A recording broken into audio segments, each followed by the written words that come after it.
Primera carta a los Corintios, capítulo 1. Saludo y destino. Pablo, apóstol de Cristo Jesús por designio y llamada de Dios, y el hermano Sóstenes, a la iglesia de Dios que está en Corinto, a los consagrados por Cristo Jesús, llamados y consagrados, con todos los que invocan en cualquier lugar el nombre de nuestro Señor Jesucristo, Señor de ellos y nuestro. Os deseo la gracia y la paz de Dios nuestro Padre y de Jesucristo, el Señor.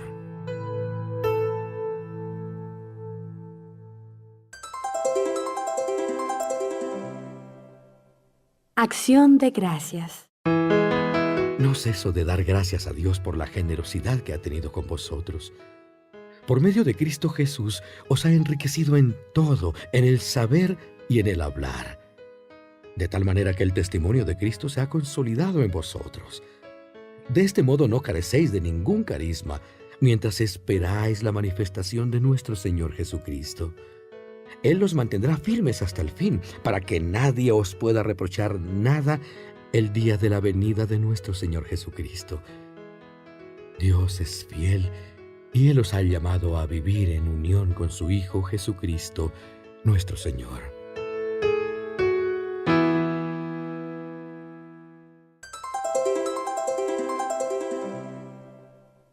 Partidos en Corinto. Hermanos, por el nombre de nuestro Señor Jesucristo, os ruego que os pongáis de acuerdo y que no haya divisiones entre vosotros, sino que conservéis la armonía en el pensar y en el sentir. Os digo esto, hermanos míos, porque los de Cloé me han informado que hay discordias entre vosotros. Me refiero a lo que cada uno de vosotros dice: yo soy de Pablo, yo de Apolo, yo de Cefas, yo de Cristo. ¿Está dividido Cristo? ¿Acaso Pablo fue crucificado por vosotros o habéis sido bautizados en su nombre? Doy gracias a Dios de no haber bautizado a ninguno de vosotros, excepto a Crispo y Gayo. Así nadie puede decir que fuisteis bautizados en mi nombre. También bauticé a la familia de Esteban. No recuerdo haber bautizado a nadie más, pues Cristo no me mandó a bautizar, sino a evangelizar. Y estoy sin alardes literarios, para que no se desvirtúe la cruz de Cristo.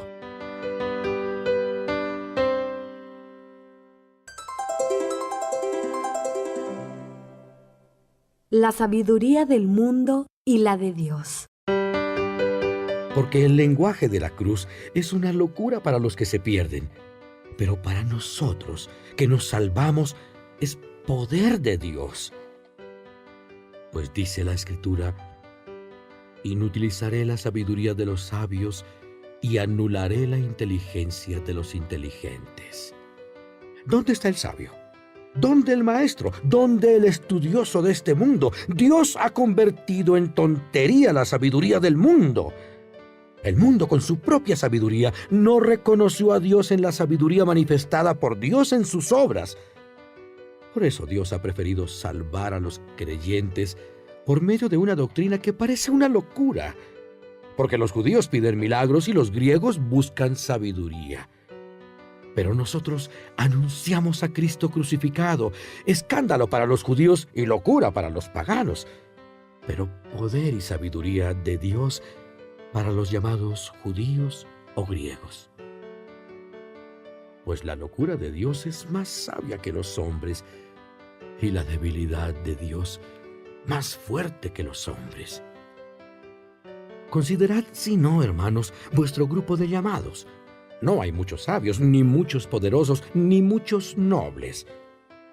Dios eligió lo que el mundo tiene por necio para humillar a los sabios, lo débil para humillar a los fuertes, lo vil, lo despreciable, lo que es nada, para anular a los que son algo, para que nadie presuma delante de Dios.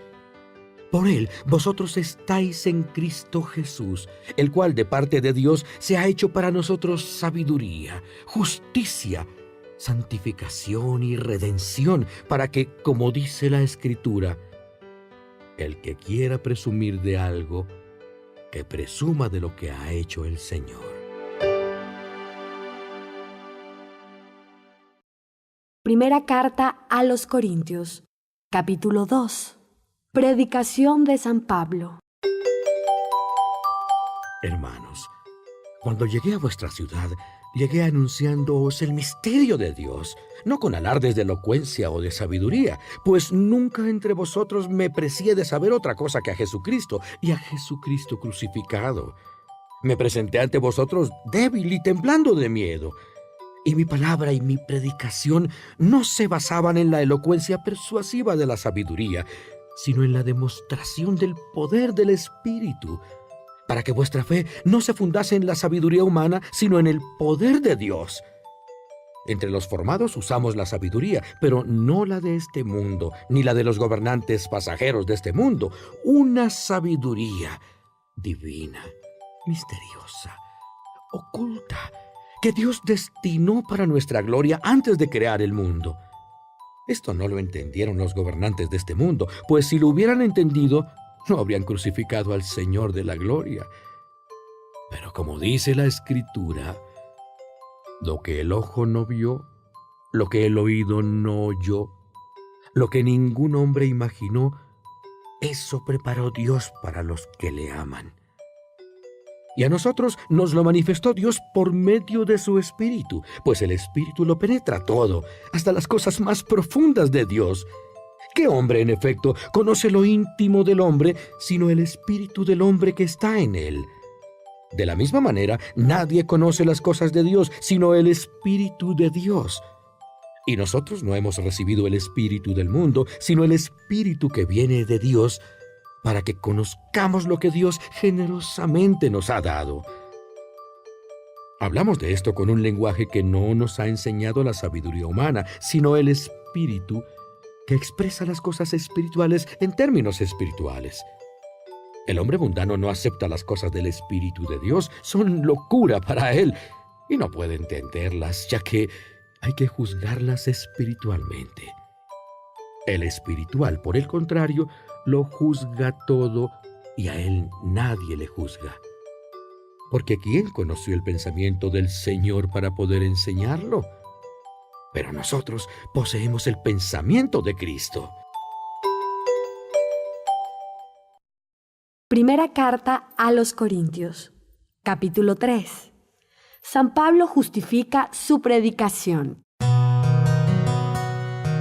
Hermanos, yo no pude hablaros como a espirituales, sino como a carnales, como a niños en Cristo.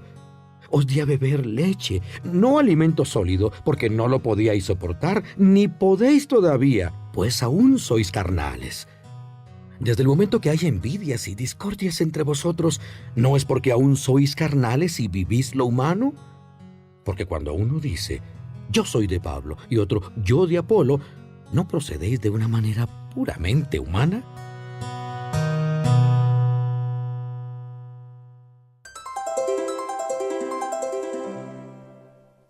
Dignidad y obligaciones de los predicadores. Pues, ¿qué es Apolo y qué es Pablo?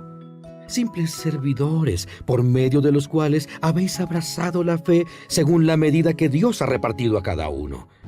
Yo planté y Apolo regó, pero quien hizo crecer fue Dios. Nada son ni el que planta ni el que riega, sino Dios que hace crecer. El que planta y el que riega son lo mismo, y cada uno recibirá la recompensa según su trabajo. Nosotros somos colaboradores de Dios. Vosotros, labrantío de Dios, edificio de Dios. Según el don que Dios me ha concedido, yo puse los cimientos como buen arquitecto, y otro construye el edificio. Que cada uno mire cómo construye, porque nadie puede poner otro fundamento que el que está ya puesto, que es Jesucristo. Sobre este fundamento uno puede construir con oro, plata, piedras preciosas, maderas, caña y paja. El trabajo de cada uno aparecerá claro el día del juicio, porque ese día se manifestará con fuego, y el fuego probará la obra de cada uno. Si la obra resiste la prueba del fuego, recibirá el premio. Si se consume, lo perderá todo, aunque él se salvará, pero como el que escapa del fuego. ¿No sabéis que sois templos de Dios y que el Espíritu de Dios habita en vosotros? Si alguno destruye el templo de Dios, Dios lo destruirá a él, porque el templo de Dios que sois vosotros es santo.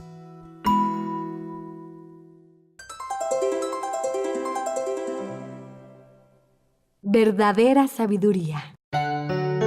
Nadie se engaña a sí mismo. Si alguno entre vosotros piensa que es sabio según la sabiduría de este mundo, que se haga necio para llegar a ser sabio. Porque la sabiduría de este mundo es necedad ante Dios, como dice la Escritura. Atrapa a los sabios en su astucia. Y además, el Señor conoce cuán vanos son los pensamientos de los sabios. Por tanto, que nadie presuma de los que son solo hombres, pues todo es para vosotros. Pablo, Apolo, Cefas, el mundo, la vida, la muerte, el presente y el futuro, todo es vuestro. Vosotros de Cristo y Cristo de Dios. Primera carta a los Corintios, capítulo 4. Ministros de Cristo. Que la gente nos tenga como servidores de Cristo y administradores de los ministerios de Dios. Ahora bien, lo que se pide a los administradores es que sean fieles.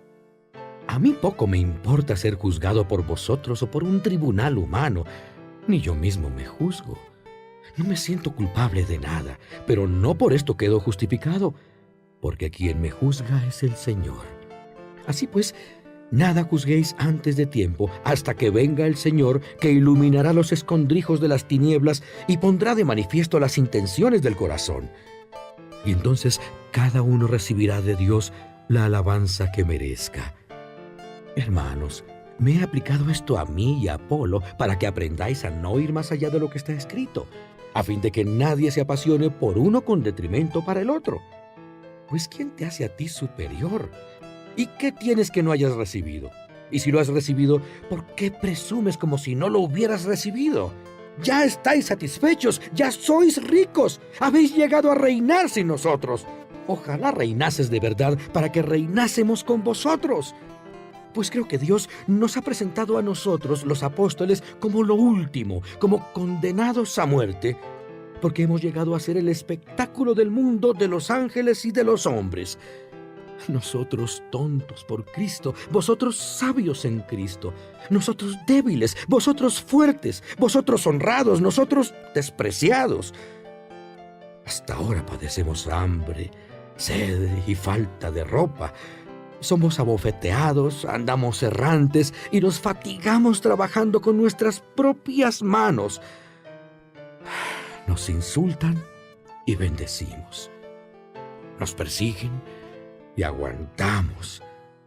Nos calumnian y respondemos con bondad. Hemos sido hasta ahora como basura del mundo, como desecho de todos.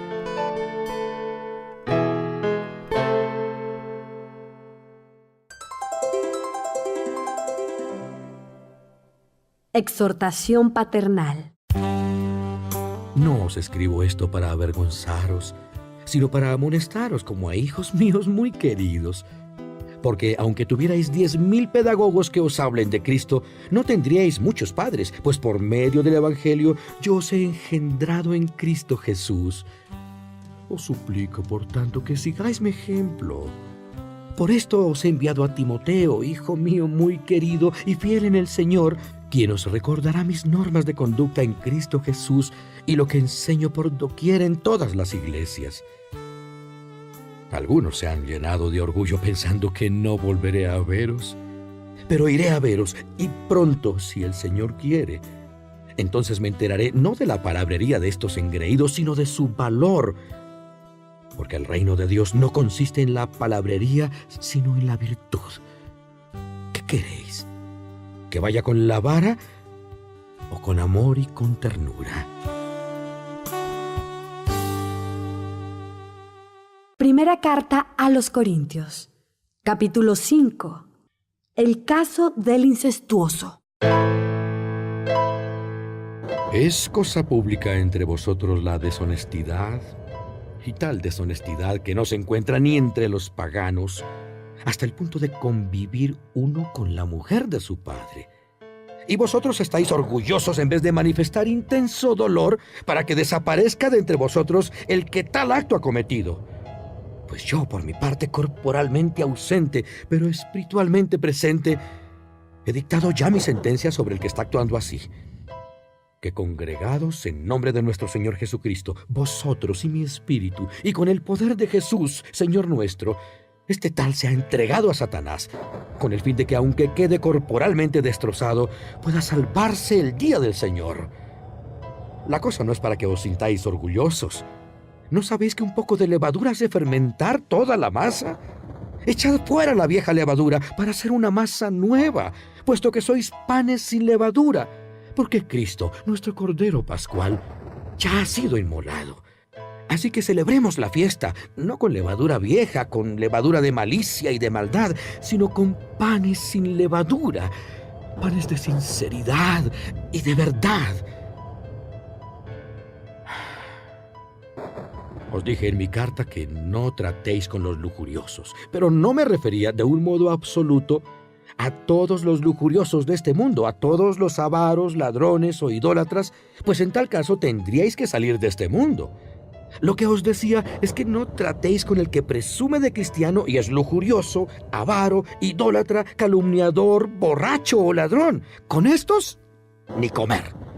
A mí no me corresponde juzgar a los de fuera, pero a vosotros sí os corresponde juzgar a los de adentro. A los de fuera, Dios los juzgará.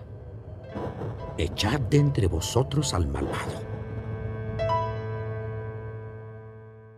Primera carta a los Corintios, capítulo 6. Los cristianos y los tribunales paganos.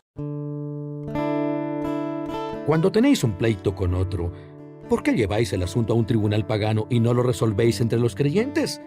¿No sabéis que los creyentes juzgarán al mundo? Pues si vais a juzgar al mundo, ¿seréis incapaces de juzgar causas más pequeñas? ¿No sabéis que hasta juzgaremos a los ángeles? Con mucha más razón las cosas de esta vida. Para los asuntos de esta vida, elegís como jueces a los que no tienen que ver nada con la iglesia. ¿No os da vergüenza? ¿No hay entre vosotros algún hombre prudente, capaz de hacer justicia entre sus hermanos? En cambio, el hermano pleitea con el hermano y encima ante jueces paganos. Ya es una desgracia para vosotros andar pleiteando unos con otros. ¿Por qué no preferís dejaros robar? Porque sois vosotros los injustos y los ladrones, y esto con vuestros hermanos. ¿Es que no sabéis que los injustos no heredarán el reino de Dios?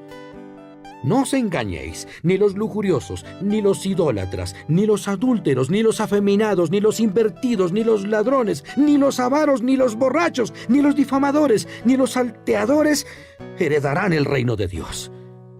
Eso erais antes algunos, pero habéis sido lavados, consagrados y justificados en el nombre de nuestro Señor Jesucristo y en el Espíritu de nuestro Dios.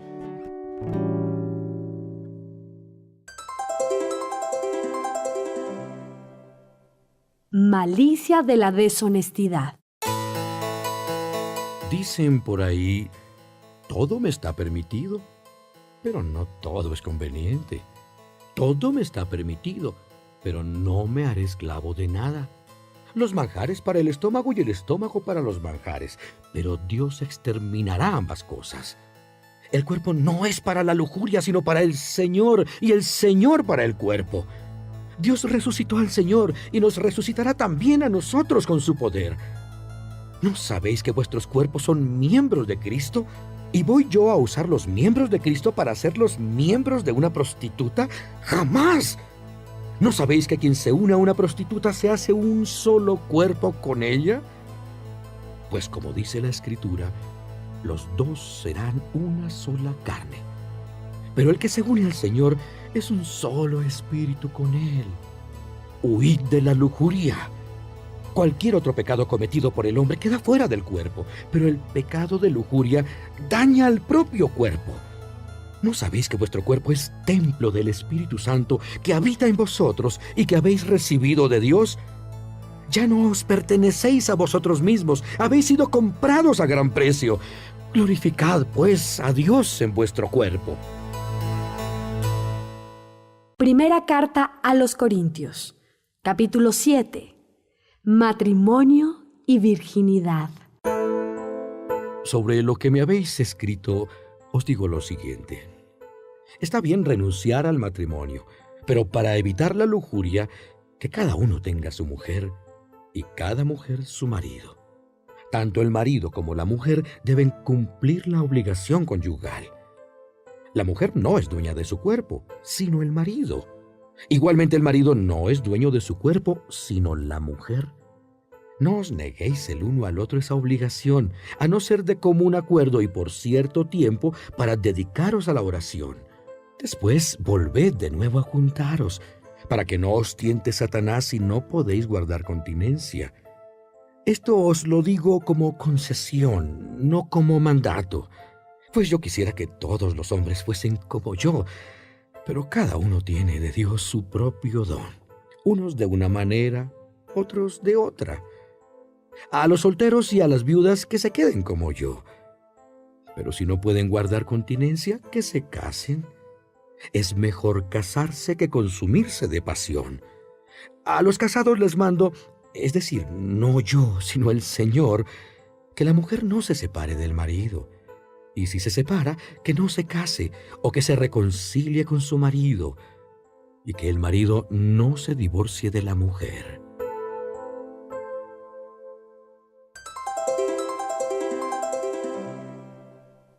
Privilegio paulino. A los demás les digo yo, no el Señor. Si un cristiano está casado con una mujer pagana, pero acepta vivir con él, que no se divorcie de ella. Y si una mujer cristiana está casada con un hombre no creyente, pero acepta vivir con ella, que no se divorcie de él. Pues el marido no creyente queda consagrado a Dios por la mujer cristiana, y la mujer no creyente queda consagrada a Dios por el marido cristiano. De lo contrario, vuestros hijos serían impuros, mientras que ahora pertenecen al pueblo de Dios. Pero si el cónyuge no creyente se separa, que se separe. En ese caso, el otro cónyuge creyente queda en plena libertad, porque el Señor nos ha llamado a vivir en paz. En realidad, ¿cómo vas a saber tú, mujer, si conseguirás salvar a tu marido? ¿Y tu marido si conseguirás salvar a tu mujer? Que cada uno permanezca en la condición que Dios le ha asignado, la que tenía cuando fue llamado. Así lo dispongo en todas las iglesias. Si uno fue llamado estando circuncidado, que no intente aparecer como no circuncidado. Si uno fue llamado sin estar circuncidado, que no se circuncide. Da igual estar o no estar circuncidado. Lo que importa es guardar los mandamientos de Dios. Que cada uno permanezca en el estado en que estaba cuando Dios le llamó. ¿Fuiste llamado siendo esclavo? No te preocupes. Aunque si tienes ocasión de conseguir la libertad, debes aprovecharla. Porque la llamada del Señor hace libre al esclavo y esclavo de Cristo al libre. A gran precio fuisteis comprados. No os hagáis esclavos de los hombres. Hermanos, que cada cual permanezca ante Dios en el estado que tenía cuando fue llamado.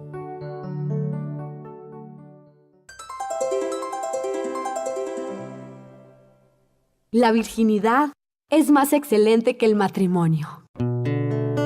Acerca de los solteros, no tengo ningún precepto del Señor, pero doy mi opinión particular como quien es digno de crédito por la misericordia del Señor. Yo creo que en estos tiempos difíciles en que vivimos es mejor quedarse como se está. ¿Estás unido a mujer?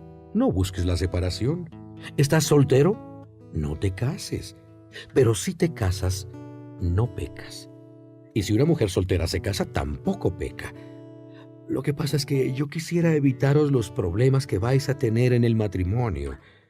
Por tanto, los que tienen mujer vivan como si no la tuvieran, los que lloran como si no llorasen, los que se alegran como si no se alegrasen, los que compran como si no poseyesen, los que gozan del mundo como si no disfrutasen, porque este mundo que contemplamos está para acabar.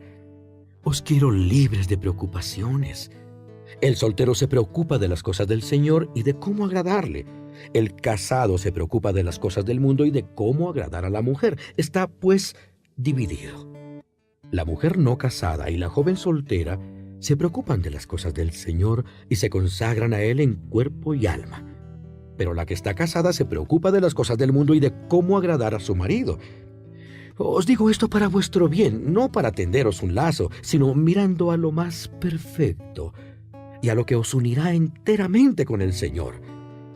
Si alguno cree que dada la edad de su novia debe casarse y que eso es lo más indicado, que haga lo que quiera, que se case, pues eso no es pecado. Y si alguno con entera libertad, sin que nadie lo fuerce, tiene en su interior el firme propósito de no casarse con su novia y así lo decide, hace bien. En conclusión, el que se casa con su novia hace bien y el que no se casa hace mejor.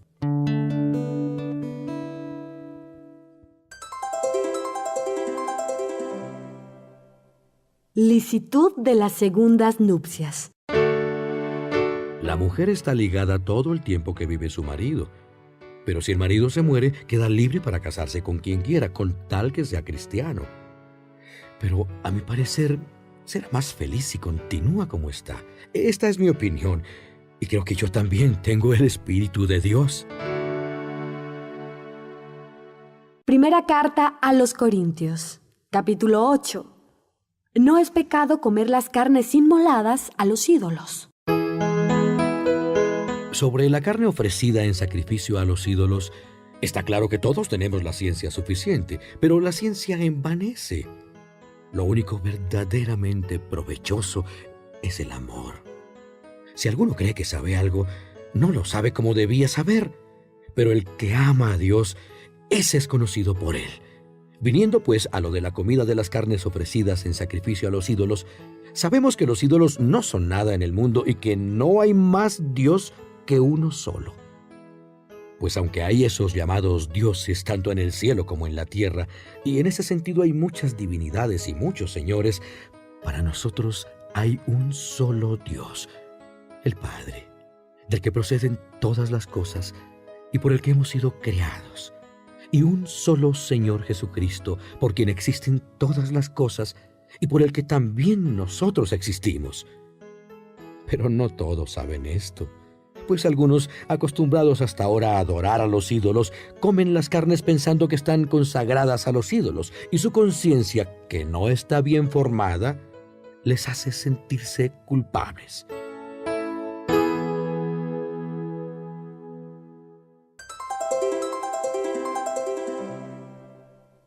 Pero hay que evitar el escándalo.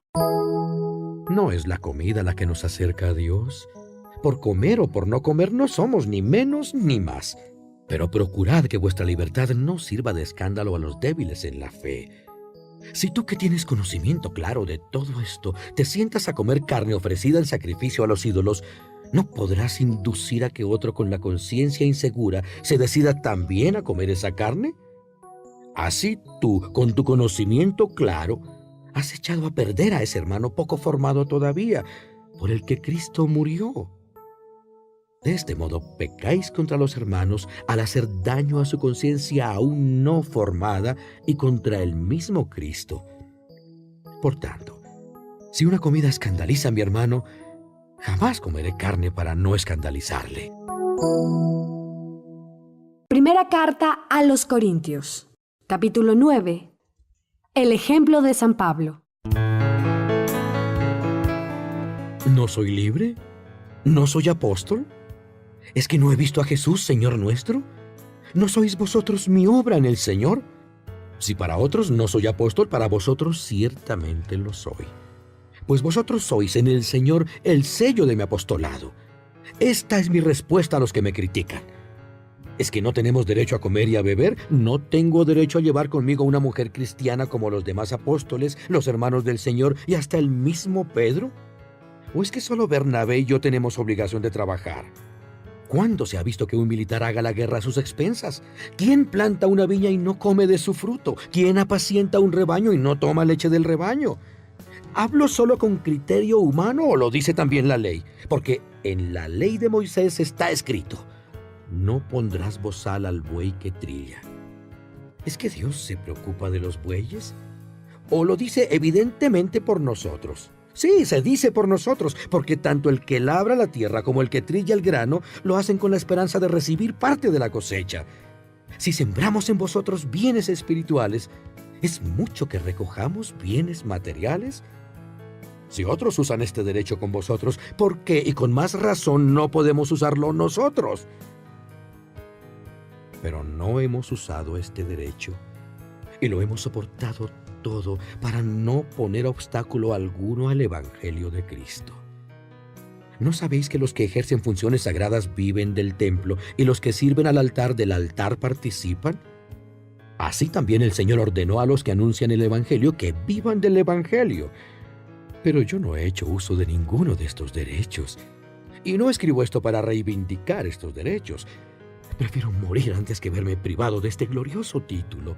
Porque si predico el Evangelio, no tengo de qué sentir orgullo. Es mi obligación hacerlo. Pero ay de mí si no evangelizare. Si hiciera esto por propia voluntad, merecería recompensa. Pero si lo hago por mandato, cumplo con una misión que se me ha confiado. ¿Cuál es, pues, mi recompensa? Que predico el Evangelio y lo hago gratuitamente, no haciendo valer mis derechos por la evangelización. Libre de hecho, como estoy de todos, me hago esclavo de todos para ganarlos a todos. Con los judíos me hago judío, con los que están bajo la ley como quien está bajo ella sin estarlo, para ganar a los que están bajo la ley. Con los que están sin ley como quien está sin ella para ganarlos, yo que no estoy sin ley de Dios, sino bajo la ley de Cristo.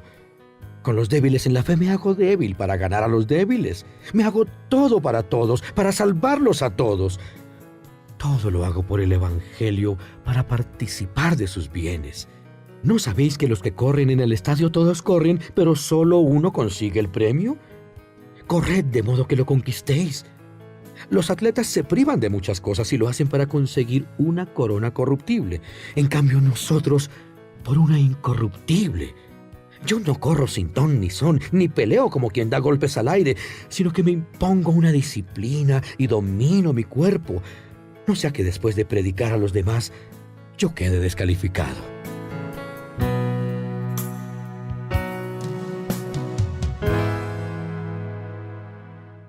Primera carta a los Corintios, capítulo 10. Lecciones de la historia de Israel. No quiero que olvidéis que nuestros antepasados estuvieron todos bajo la nube, todos atravesaron el mar, y todos al ser bautizados en la nube y en el mar quedaron unidos a Moisés. Todos comieron el mismo alimento espiritual y bebieron la misma bebida espiritual. Bebían de la piedra espiritual que les seguía, y esa piedra era Cristo. Pero la mayoría no agradó a Dios y quedaron tendidos en el desierto. Todo esto sucedió para ejemplo nuestro, para que no codiciemos lo malo como lo codiciaron ellos. No os hagáis idólatras como algunos de ellos, según dice la Escritura. El pueblo se sentó a comer y beber y se levantó para divertirse. No nos entreguemos a la lujuria como se entregaron algunos de ellos y cayeron 23,000 en un solo día. No provoquemos al Señor como algunos de ellos lo hicieron y perecieron mordidos por las serpientes. No protestéis contra Dios como algunos de ellos lo hicieron y acabaron en manos del exterminador. Todo esto les sucedía para que escarmentaran, y fue escrito como aviso para nosotros que vivimos en los tiempos definitivos. Por tanto, el que crea estar firme, tenga cuidado de no caer. No os ha llegado ninguna prueba insuperable. Dios es fiel y no permitirá que seáis sometidos a pruebas superiores a vuestras fuerzas. Ante la prueba, os dará fuerza para superarla.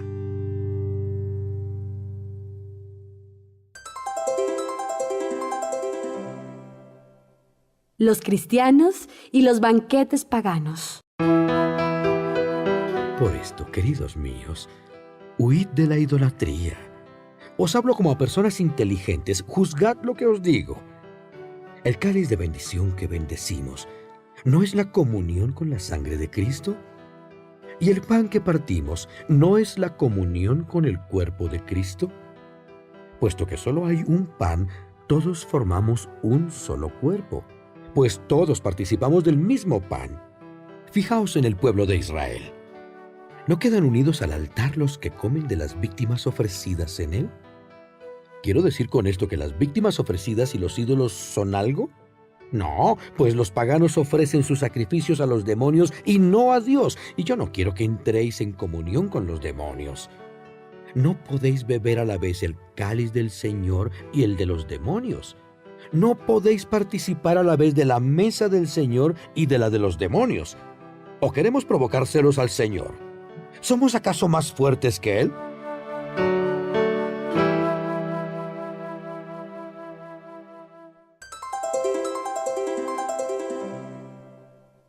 Soluciones prácticas.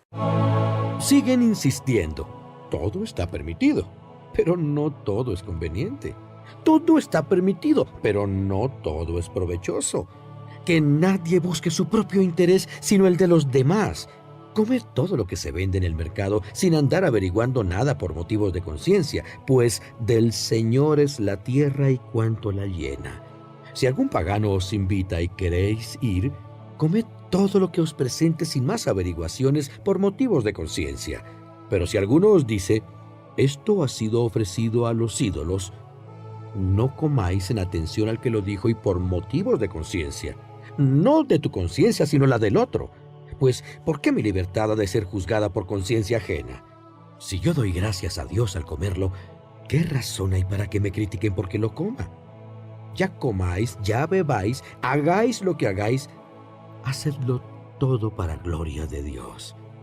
No escandalicéis ni a los judíos, ni a los paganos, ni a la iglesia de Dios. Haced en todo como yo, que me esfuerzo en complacer a todos en todo, no buscando mi interés, sino el de los demás, para que se salven. Primera carta a los Corintios, capítulo 11. Seguid mi ejemplo, como yo sigo el de Cristo. El velo de las mujeres.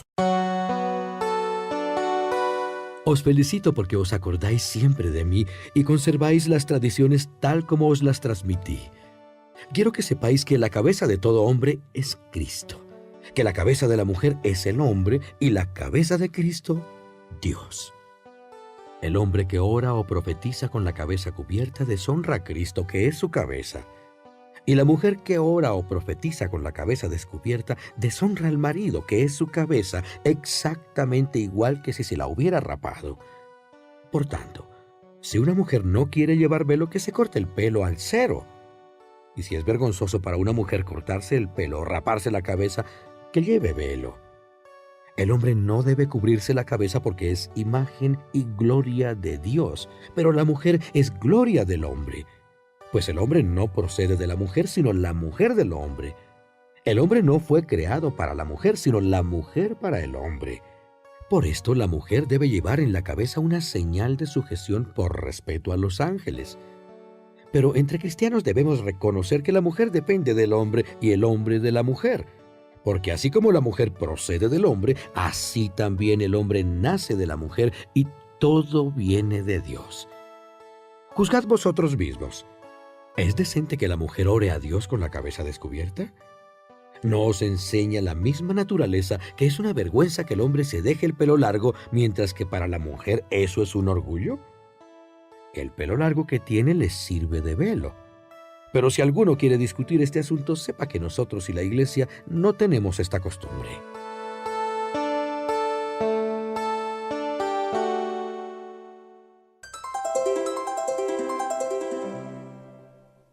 Abusos en la celebración de los ágapes.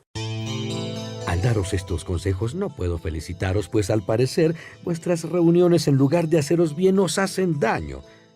En primer lugar, he oído decir que cuando os reunís hay divisiones entre vosotros, y en parte lo creo. Y hasta es conveniente que haya divisiones entre vosotros para que se sepa quiénes son de virtud probada.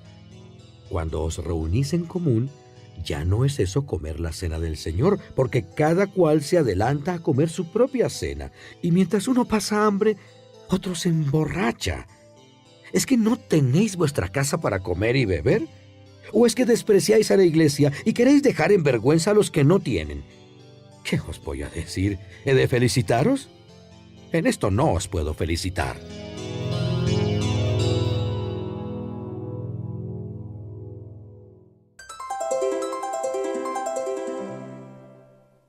Institución de la Eucaristía. Yo recibí del Señor lo que os he transmitido, que Jesús, el Señor, en la noche que fue entregado, tomó pan, dio gracias, lo partió y dijo: «Esto es mi cuerpo que se entrega por vosotros. Haced esto en memoria mía». Después de cenar, hizo lo mismo con el cáliz, diciendo: «Este cáliz es la nueva alianza sellada con mi sangre. Cada vez que la bebáis, hacedlo en memoria mía.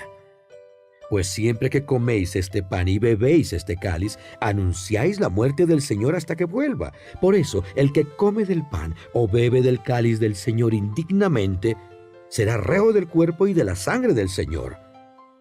Por tanto, examine cada uno su propia conciencia, y entonces coma del pan y beba del cáliz.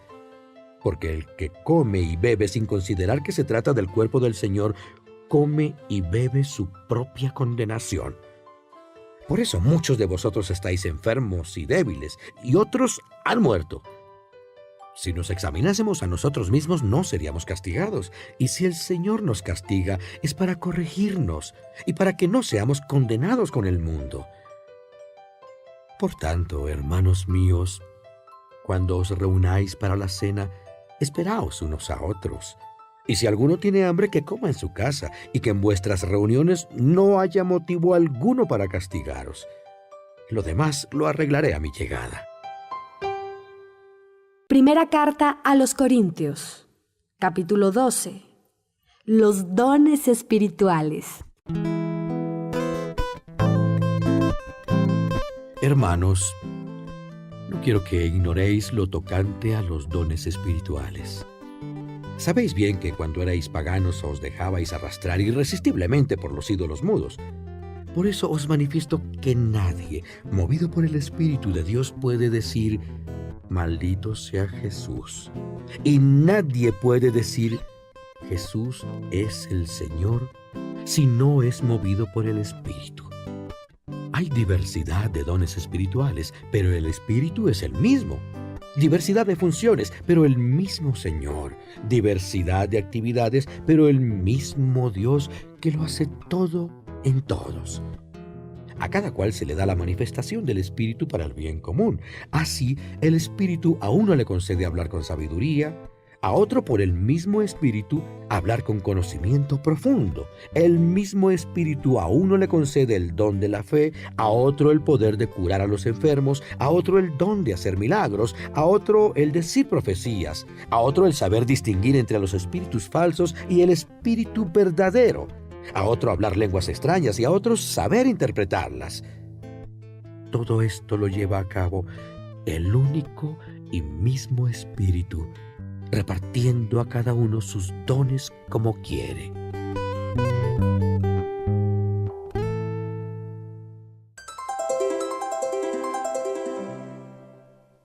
El cuerpo y los miembros.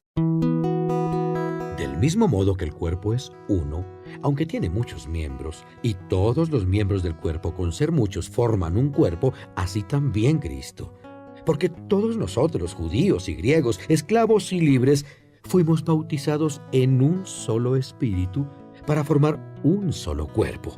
Y todos hemos bebido del mismo espíritu. Porque el cuerpo no es un miembro, sino muchos. Aunque el pie diga: «Como no soy mano, no soy del cuerpo», no por eso deja de ser del cuerpo.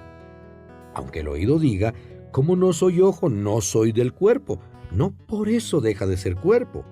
Si todo el cuerpo fuese ojo, ¿dónde estaría el oído? Si todo oído, ¿dónde estaría el olfato? Pero Dios ha dispuesto cada uno de los miembros del cuerpo como ha querido. Y si todos fueran un solo miembro, ¿dónde estaría el cuerpo? Hay muchos miembros, pero un solo cuerpo. El ojo no puede decir a la mano: «No te necesito», ni la cabeza a los pies: «No os necesito». Más aún, los miembros aparentemente más débiles son los más necesarios, y a los que parecen menos dignos los rodeamos de mayor cuidado. A los que consideramos menos presentables los tratamos con mayor recato, lo cual no es necesario hacer con los miembros más presentables. Y es que Dios hizo el cuerpo dando mayor honor a lo menos noble para evitar divisiones en el cuerpo y para que todos los miembros se preocupen unos de otros.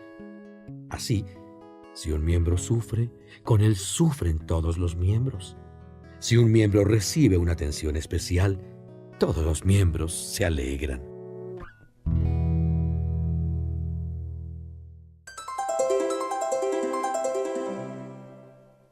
El cuerpo místico de Cristo.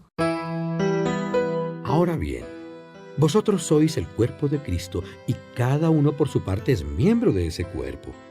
Y así Dios ha puesto en la iglesia en primer lugar a los apóstoles, en segundo lugar a los profetas, en tercero a los maestros. Luego los que tienen el poder de hacer milagros, después los que tienen el don de curar, de asistir a los necesitados, de gobernar, de hablar lenguas extrañas. ¿Son todos apóstoles? ¿O todos profetas? ¿O todos maestros? ¿Tienen todo el poder de hacer milagros? ¿Tienen todos el don de curar? ¿Hablan todas lenguas? ¿O todos las interpretan? Ambicionad dones más altos. Pero os voy a mostrar un camino que es el mejor.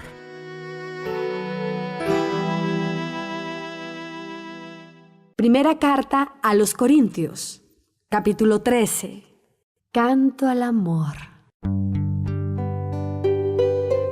Aunque hable las lenguas de los hombres y de los ángeles, si no tengo amor, no soy más que una campana que toca o unos platillos que resuenan. Aunque tenga el don de profecía y conozca todos los misterios y toda la ciencia, y aunque tenga tanta fe que traslade las montañas, si no tengo amor, no soy nada. Aunque reparta todos mis bienes entre los pobres y entregue mi cuerpo a las llamas, si no tengo amor, de nada me sirve. El amor es paciente, es servicial. El amor no tiene envidia, no es presumido ni orgulloso, no es grosero ni egoísta, no se irrita, no toma en cuenta el mal. El amor no se alegra de la injusticia, se alegra de la verdad. Todo lo excusa, todo lo cree, todo lo espera, todo lo tolera. El amor nunca falla. Desaparecerán las profecías, las lenguas cesarán y tendrá fin la ciencia. Nuestra ciencia es imperfecta e imperfecta también nuestra profecía. Cuando llegue lo perfecto, desaparecerá lo imperfecto. Cuando yo era niño, hablaba como niño, pensaba como niño, razonaba como niño. Cuando llegué a hombre, desaparecieron las cosas de niño. Ahora vemos como por medio de un espejo, confusamente. Entonces veremos cara a cara. Ahora conozco de una manera imperfecta. Entonces conoceré de la misma manera que Dios me conoce a mí. 3 cosas hay que permanecen: la fe, la esperanza y el amor. Pero la más grande de las 3 es el amor.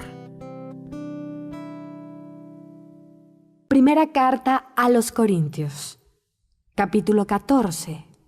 El don de profecía, superior al de lenguas. Buscad el amor, aspirad a los dones espirituales, pero sobre todo al don de profecía, porque el que habla en lenguas extrañas no habla a los hombres, sino a Dios. De hecho, ninguno le entiende, pues movido por el Espíritu dice cosas misteriosas. Pero el que profetiza habla a los hombres, los forma, los anima y los consuela. El que habla en lenguas extrañas se aprovecha a sí mismo. El que profetiza lo hace en beneficio de la iglesia. Me gustaría que todos hablaseis en esas lenguas, pero prefiero que profeticéis, pues para la formación de la iglesia es mejor profetizar que hablar en lenguas, a no ser que haya quien los interprete. Hermanos, si yo fuera a veros y os hablara en lenguas extrañas, ¿qué os aprovecharía? Absolutamente nada. Lo provechoso sería que os comunicase alguna revelación, conocimiento, profecía o enseñanza. Los instrumentos musicales como la flauta o el arpa que emiten sonidos, si no los emiten con precisión, ¿cómo se conocerá que se toca con la flauta o con el arpa? Si la corneta da un sonido indefinido, ¿quién se pondrá en orden de batalla? Así también vosotros. Si vuestra lengua no utiliza palabras claras, ¿cómo se entenderá lo que decís? Sería como hablar al aire.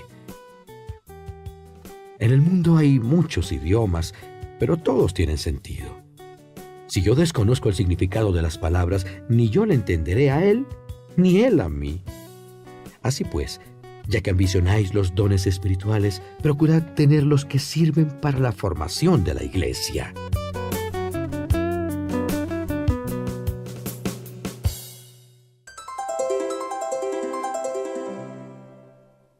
El don de lenguas es incompleto. Por tanto, el que hable en lenguas pida a Dios el don de interpretarlas. Porque si rezo en lenguas, mi espíritu reza, pero mi entendimiento no saca fruto. ¿Qué debo hacer entonces? Debo orar con el espíritu, pero también con el entendimiento. Debo cantar con el espíritu, pero también con el entendimiento. Porque si tú bendices con el espíritu, ¿cómo dirá amén a tu acción de gracias quien asiste como simple fiel si no entiende lo que dices? Sin duda será buena tu acción de gracias, pero el otro no saca ningún provecho.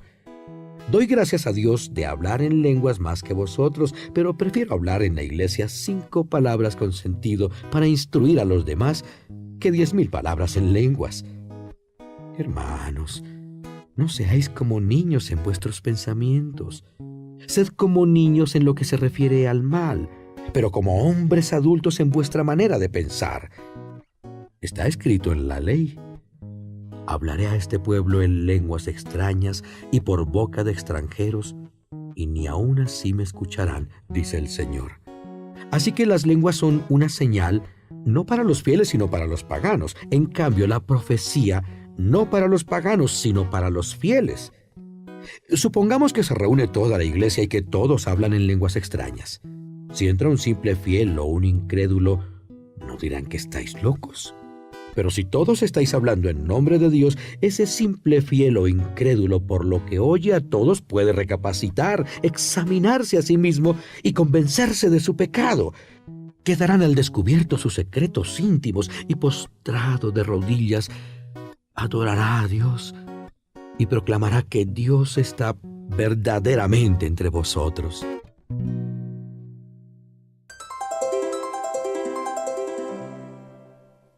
Normas para el uso de los dones espirituales. En conclusión, hermanos, cuando os reunís, unos pueden cantar, otros enseñar, otros manifestar una revelación, otros hablar en lenguas extrañas y otros interpretarlas. Pero que sea para aprovechamiento de todos. Si se habla en lenguas extrañas, que hablen 2 o a lo sumo 3 y por turno, y que uno les interprete. Y si no hay intérprete, que se guarde silencio en la asamblea y que hablen consigo mismo y con Dios. En cuanto a los profetas, que hablen 2 o 3 y los demás que den su parecer. Si uno que está sentado tiene una revelación, que se calle el que está hablando.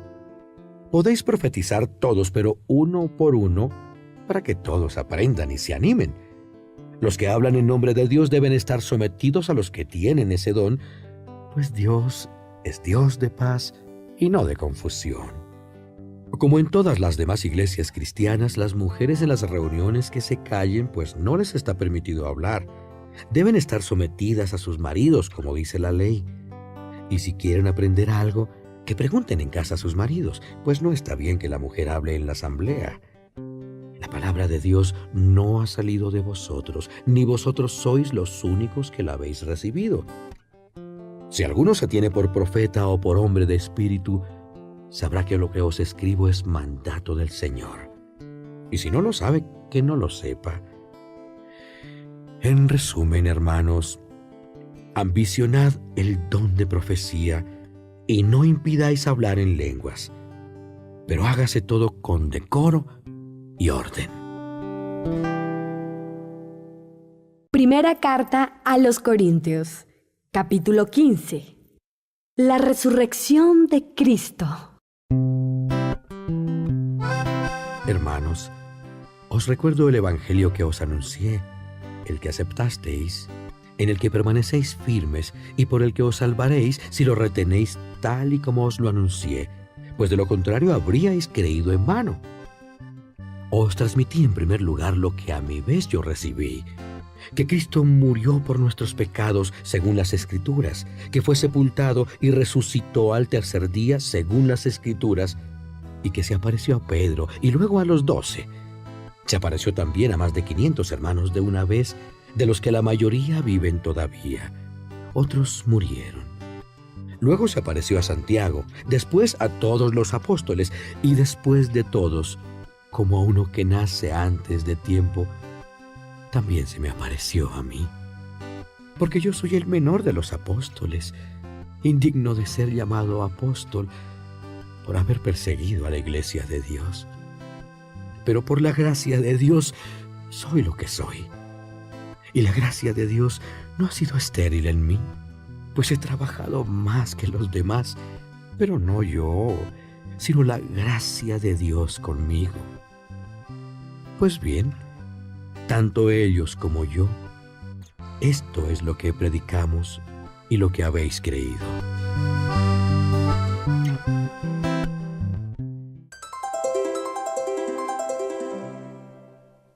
Unión entre la resurrección de Cristo y la nuestra.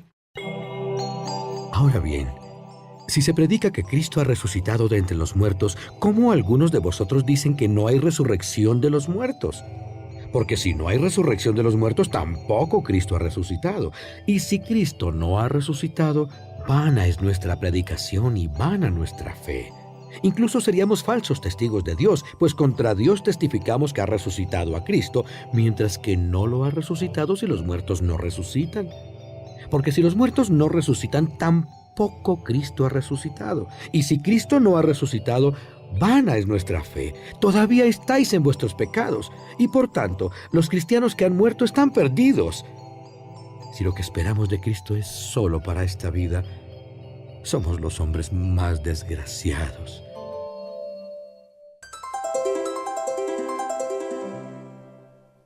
La resurrección de Cristo, prenda de la nuestra. Pero Cristo ha resucitado de entre los muertos como primicias de los que mueren. Porque como por un hombre vino la muerte, así por un hombre la resurrección de los muertos. Y como todos mueren en Adán, así también todos revivirán en Cristo. Pero cada uno por su turno. El primero, Cristo. Luego, cuando Cristo vuelva, los que son de Cristo. Entonces vendrá el fin, cuando Él destruya todo señorío, todo poder y toda fuerza, y entregue el reino a Dios Padre. Pues es necesario que Él reine hasta poner a todos sus enemigos bajo sus pies. El último enemigo en ser destruido será la muerte, porque todo lo puso bajo sus pies. Pero cuando dice que todo le está sometido, está claro que exceptúa a Dios, que fue quien le sometió todas las cosas. Cuando todo le está sometido, entonces también el Hijo se someterá al Padre, que le sometió todo a Él, para que Dios sea todo en todas las cosas.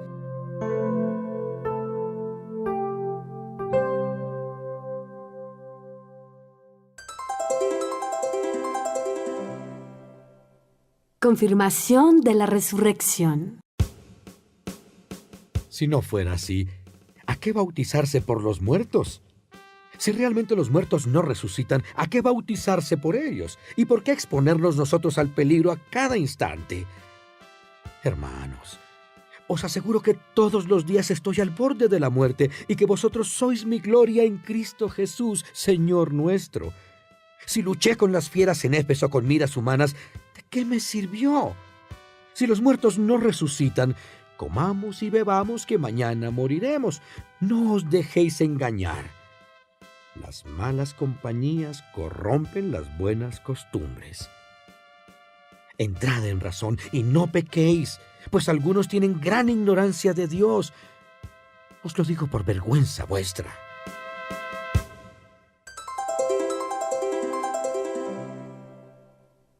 modo de la resurrección.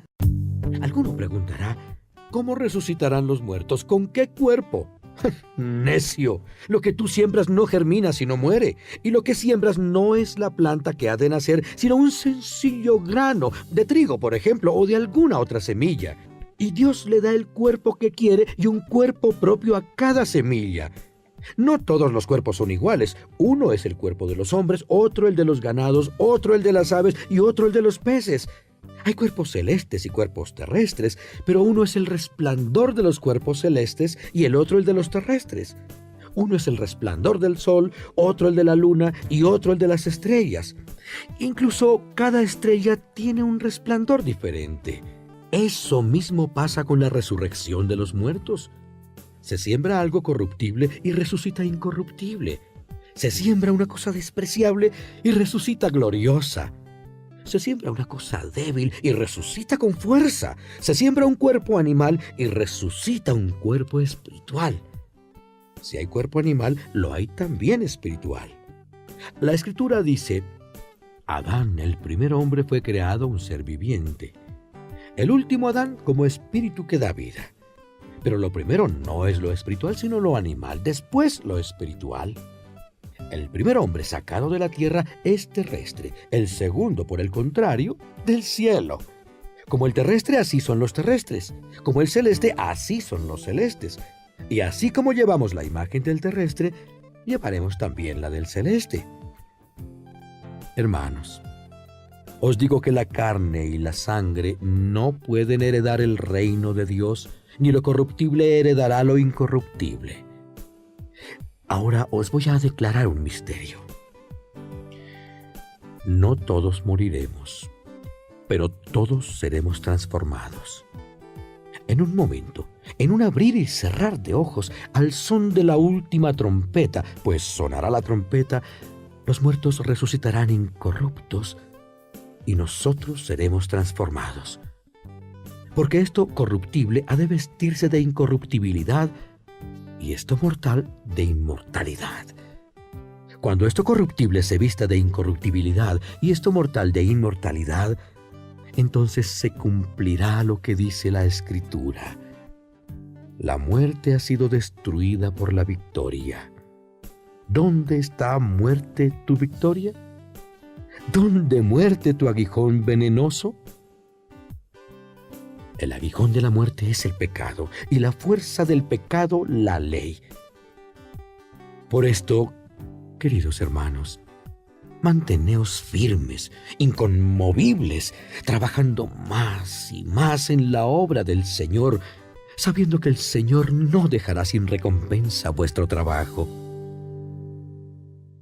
Primera carta a los Corintios, capítulo 16.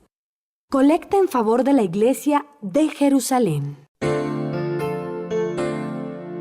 En cuanto a la colecta en favor de los cristianos, haced lo que ordené a las iglesias de Galacia. Los domingos cada uno de vosotros separe lo que pueda según lo que gane, sin esperar a mi llegada para hacer la colecta. Cuando vaya enviaré a Jerusalén con cartas de presentación a los que elijáis para llevar lo que hayáis recogido. Y si vale la pena que vaya también yo, iremos juntos. Llegaré allí después de visitar Macedonia, pues quiero pasar por Macedonia. Tal vez me detenga con vosotros y hasta quizá pase el invierno para que me ayudéis a proseguir el viaje. Ahora no quiero ir de pasada. Espero pasar algún tiempo con vosotros, si Dios quiere.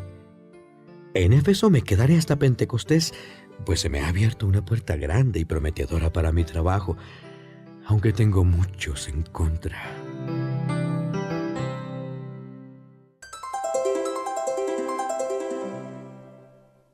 Recomendaciones.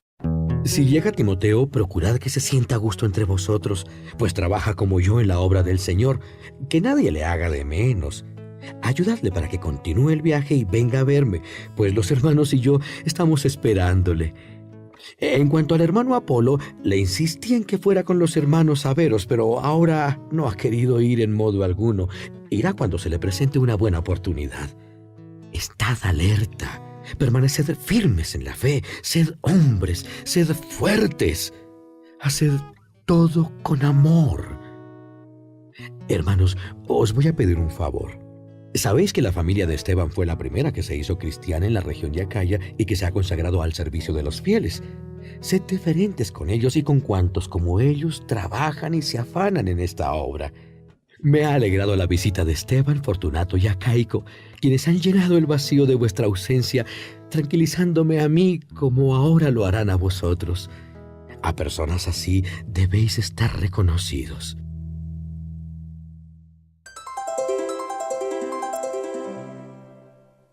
Saludos. Os saludan las iglesias de Asia. Os mandan muchos saludos Áquila y Prisca con la iglesia que se reúne en su casa. Os saludan todos los hermanos. Saludaos unos a otros con el abrazo de la paz. El saludo es de mi mano. Pablo. Maldito sea el que no ama al Señor. Ven, Señor nuestro, que la gracia de Jesús, el Señor, esté con vosotros. Os amo a todos en Cristo Jesús.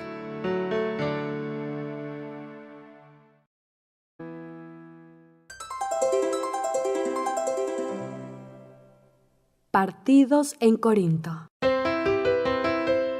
Hermanos, por el nombre de nuestro Señor Jesucristo, os ruego que os pongáis de acuerdo y que no haya divisiones entre vosotros, sino que conservéis la armonía en el pensar y en el sentir. Os digo esto, hermanos míos, porque los de Cloé me han informado que hay discordias entre vosotros. Me refiero a lo que cada uno de vosotros dice. Yo soy de Pablo, yo de Apolo, yo de Cefas, yo de Cristo. ¿Está dividido Cristo? ¿Acaso Pablo fue crucificado por vosotros o habéis sido bautizados en su nombre? Doy gracias a Dios de no haber bautizado a ninguno de vosotros, excepto a Crispo y Gayo. Así nadie puede decir que fuisteis bautizados en mi nombre. También bauticé a la familia de Esteban. No recuerdo haber bautizado a nadie más, pues Cristo no me mandó a bautizar, sino a evangelizar. Y estoy sin alardes literarios, para que no se desvirtúe la cruz de Cristo.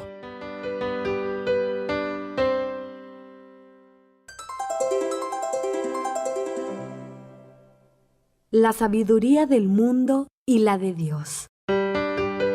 Porque el lenguaje de la cruz es una locura para los que se pierden, pero para nosotros, que nos salvamos, es poder de Dios.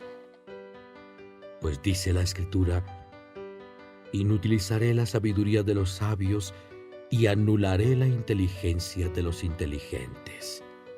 ¿Dónde está el sabio? ¿Dónde el maestro? ¿Dónde el estudioso de este mundo? Dios ha convertido en tontería la sabiduría del mundo. El mundo, con su propia sabiduría, no reconoció a Dios en la sabiduría manifestada por Dios en sus obras. Por eso Dios ha preferido salvar a los creyentes por medio de una doctrina que parece una locura, porque los judíos piden milagros y los griegos buscan sabiduría. Pero nosotros anunciamos a Cristo crucificado, escándalo para los judíos y locura para los paganos, pero poder y sabiduría de Dios para los llamados judíos o griegos. Pues la locura de Dios es más sabia que los hombres, y la debilidad de Dios más fuerte que los hombres. Considerad, si no, hermanos, vuestro grupo de llamados. No hay muchos sabios, ni muchos poderosos, ni muchos nobles.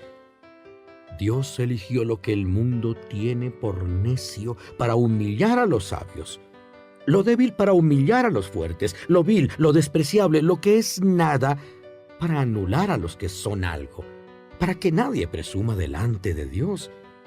Por Él vosotros estáis en Cristo Jesús, el cual de parte de Dios se ha hecho para nosotros sabiduría, justicia, santificación y redención, para que, como dice la Escritura, el que quiera presumir de algo, que presuma de lo que ha hecho el Señor.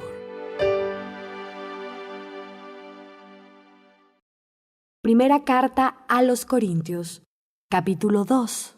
Predicación de San Pablo.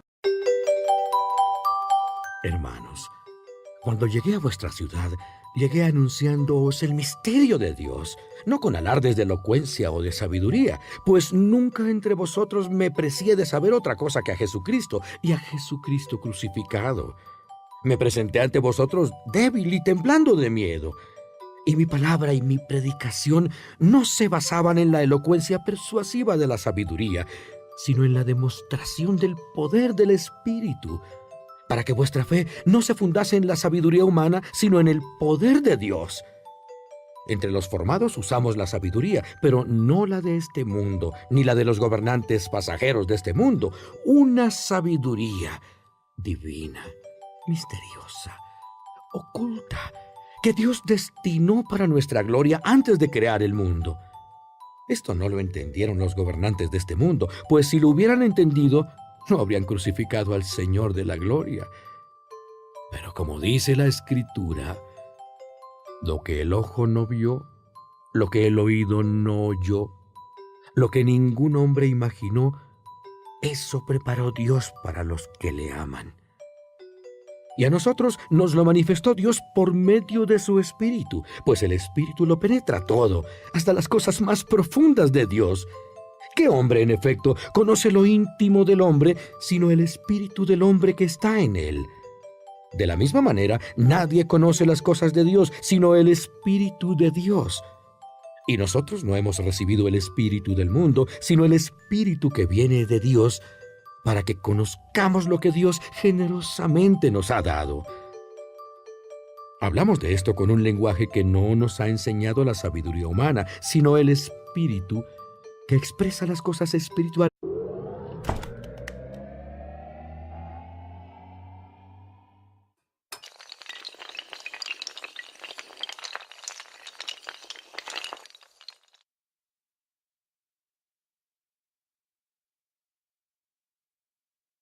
Primera carta a los Corintios, capítulo 1. Saludo y destino. Pablo, apóstol de Cristo Jesús por designio y llamada de Dios, y el hermano Sóstenes, a la iglesia de Dios que está en Corinto, a los consagrados por Cristo Jesús, llamados y consagrados, con todos los que invocan en cualquier lugar el nombre de nuestro Señor Jesucristo, Señor de ellos y nuestro. Os deseo la gracia y la paz de Dios nuestro Padre y de Jesucristo, el Señor.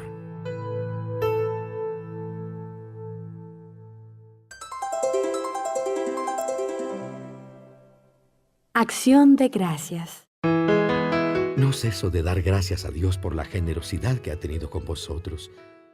Por medio de Cristo Jesús os ha enriquecido en todo, en el saber y en el hablar, de tal manera que el testimonio de Cristo se ha consolidado en vosotros. De este modo no carecéis de ningún carisma, mientras esperáis la manifestación de nuestro Señor Jesucristo. Él los mantendrá firmes hasta el fin, para que nadie os pueda reprochar nada el día de la venida de nuestro Señor Jesucristo. Dios es fiel, y Él os ha llamado a vivir en unión con su Hijo Jesucristo, nuestro Señor.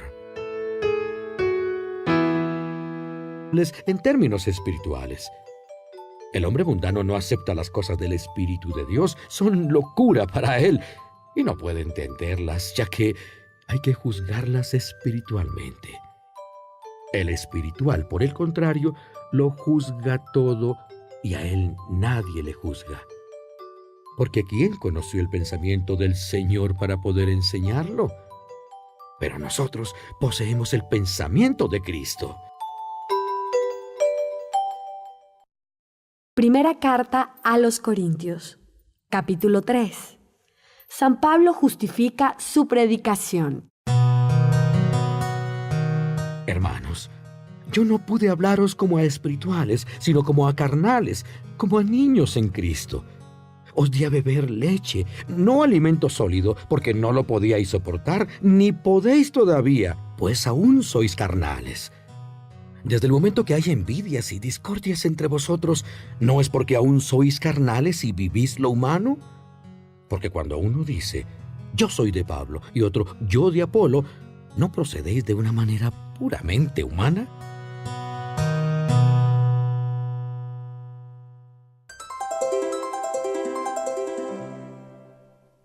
Dignidad y obligaciones de los predicadores. Pues, ¿qué es Apolo y qué es Pablo? Simples servidores, por medio de los cuales habéis abrazado la fe según la medida que Dios ha repartido a cada uno. Yo planté y Apolo regó, pero quien hizo crecer fue Dios. Nada son ni el que planta ni el que riega, sino Dios que hace crecer. El que planta y el que riega son